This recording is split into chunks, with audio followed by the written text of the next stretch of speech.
Welcome to the Mind Chat series. Today we're diving into, well, a really fascinating mix of observations. Everything from how our cities are changing to some really personal stuff about health and how culture shifts over time. Yeah, and our mission here isn't just to list these things out. We want to dig into the why behind them, understand the forces at play and maybe what it all means for you listening. Exactly. We pulled from this rich discussion that touches on societal change, personal stories, some surprising history bits. And what connects it all, really, are these fundamental questions, like how do societies actually evolve? What's driving these big transformations we see? And how do our own lives, our experiences, shape how we see this changing world? What can we actually learn from looking at the past and present? So let's jump in. The conversation sort of kicked off with this feeling of nostalgia, right? For Austin, how it used to be. Yeah, Austin in the 90s compared to now, post-pandemic growth changing everything. But it wasn't just reminiscing, it sparked this bigger thought. About how places, even whole civilizations, just change dramatically. It makes you think about the mechanics behind that, doesn't it? What makes things shift so much? And this feeling, this things are different now vibe, it's not new, is it? The discussion drew parallels like, imagine living through the fall of Rome or something. Right, or the Industrial Revolution. Huge disorienting shifts. It kind of highlights that change is the constant, always has been. So the question becomes, what can we take from history to, handle what's happening now? And that feeling of loss wasn't just for Austin. There was this lament for Los Angeles, too, like late 90s, early 2000s LA. A certain energy, a vibrancy that feels like it's maybe faded? Exactly. And it wasn't just about, oh, things were better then. It was more a concern, like, could these kinds of, negative changes happen elsewhere? A loss of spirit, maybe? A decline in quality of life. It's kind of a warning about how fragile things can be, even places that seem really established. And it got more pointed, too. The conversation touched on the scary idea of losing freedom's fundamental rights for political gain. They brought up Iran as an example. Yeah. How it transformed from something more European style to a dictatorship. Yeah, a really stark reminder that change isn't always progress, right? Sometimes it's backwards. Rights can be eroded. Things we take for granted. Gone. Which then kind of pivoted to looking at ourselves, our current society. Is there a reluctance maybe to admit when ideas just aren't working? Maybe a bit of a self-congratulatory culture. That was a concern raised. How do you move forward if you can't honestly say, okay, this didn't work? And that's where this idea of protected classes came in. Right. The concept that if certain groups, whether it's based on nationality, sexuality, whatever, if they become off limits for criticism. Does that actually hinder progress? Does it stop honest evaluation? That was the point raised, not about being negative, but about needing to be able to criticize constructively, without fear of being shut down unfairly.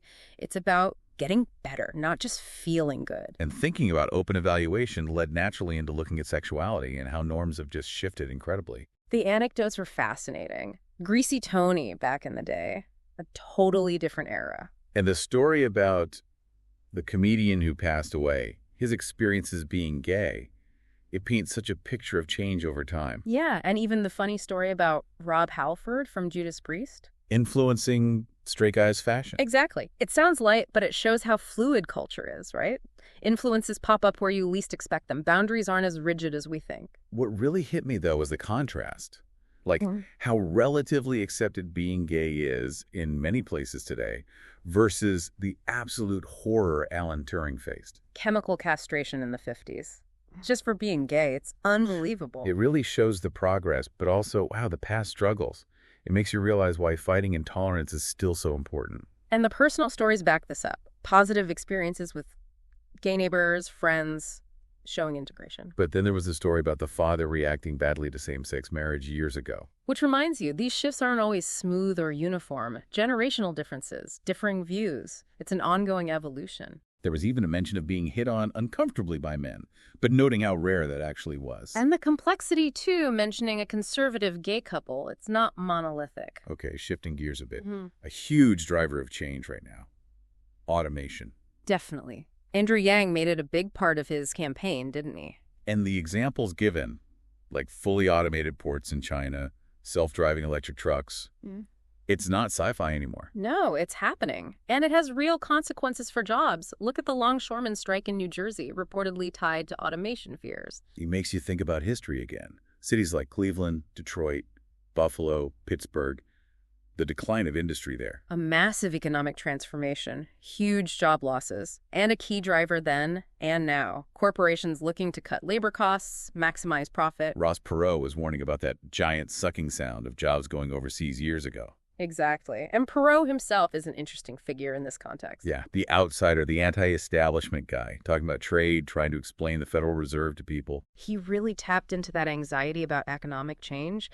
And the story about him being allegedly forced out of a later race due to threats, well, it shows how high the stakes can get when you challenge the system. Wow. Okay, so from those heavy topics, the conversation took a bit of a left turn, didn't it?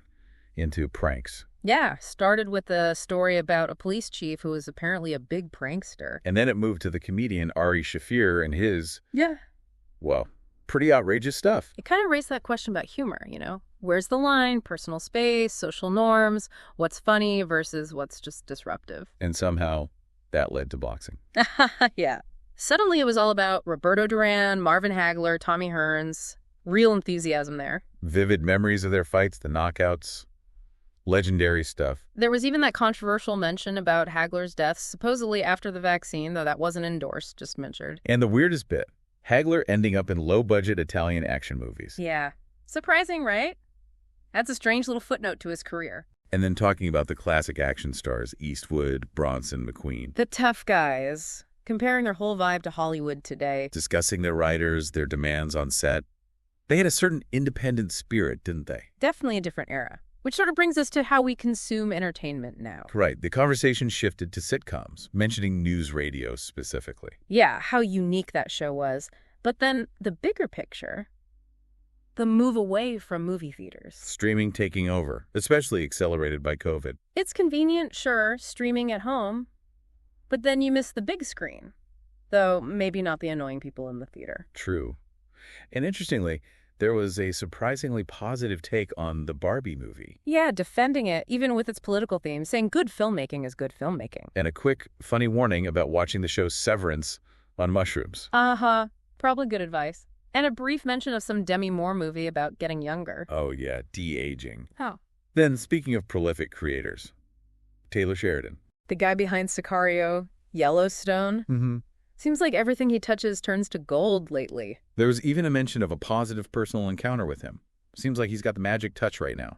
But then, shifting to frustrations, Netflix. Ah, yes.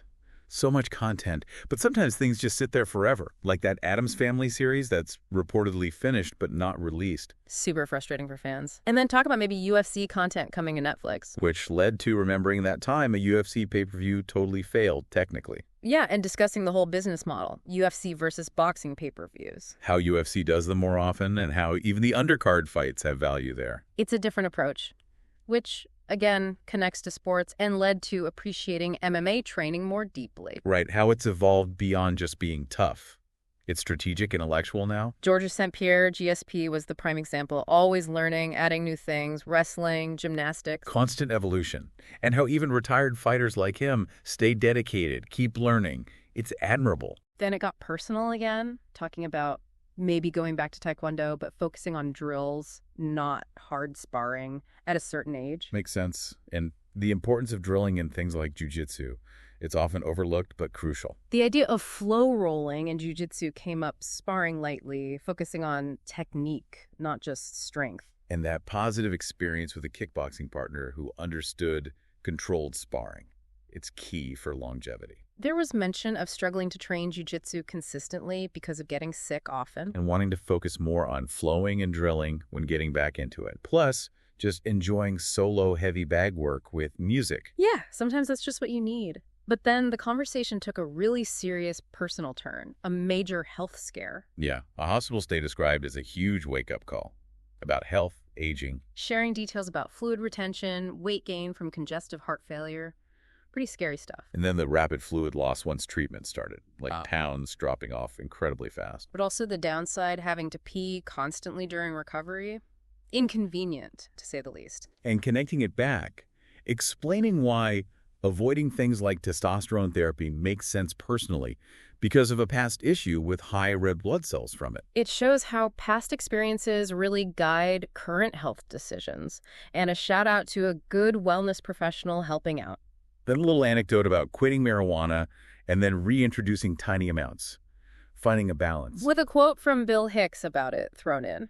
Personal choices, right?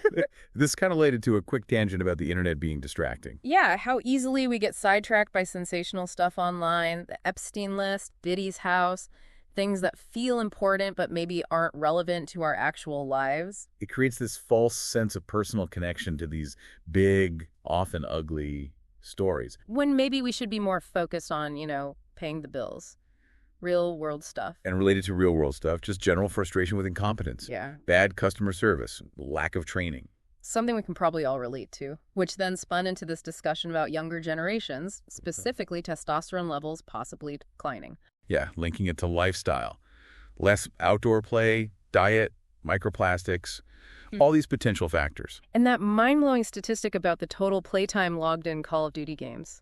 Just staggering amounts of time spent indoors, sedentary. Made for a funny contrast with remembering sniffing markers and glue as kids.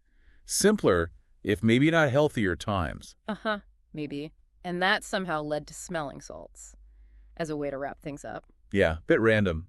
But with the doctor's warning about concentrated ammonia, balanced by saying occasional use probably isn't a huge deal. And a quick, unrelated mention of Forrest Whitaker's eye condition. Just an observation. A brief insight into the sheer grind of UFC commentary. Long hours, logistics. It's a demanding job. Definitely. But then the conversation circled back to some really fundamental principles, like due process. A really strong emphasis on that, especially in legal stuff, immigration.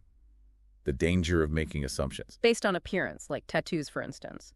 The risk of wrongful accusations, even deportations. Anecdotes were shared about alleged profiling by ICE, even a decorated Army veteran getting targeted. It highlights how easily things can go wrong without proper procedures, clerical errors, malicious accusations. And criticizing that whole snitching culture during COVID. Yeah. Paying people to report neighbors. Yeah, seen as eroding trust, encouraging people to turn on each other, undermining community. And this principle of due process was linked to concerns about cancel culture, too.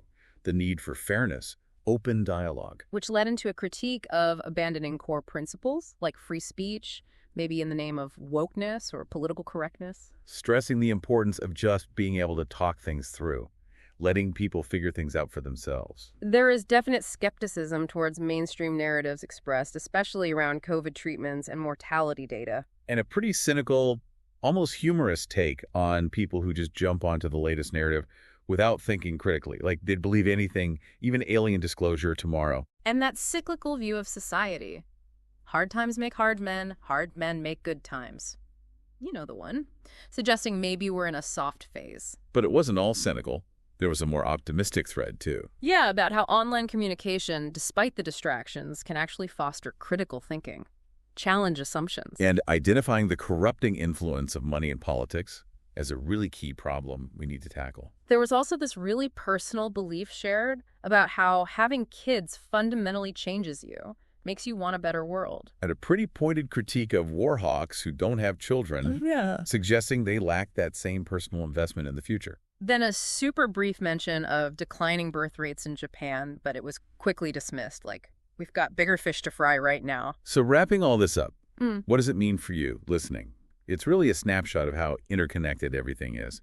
Personal health, city life, cultural trends, big economic forces, political ideas. Exactly. It's a reminder that the world is constantly shifting on all these different levels, and understanding some of the why and how behind these shifts, well, maybe it helps you navigate your own path a bit better.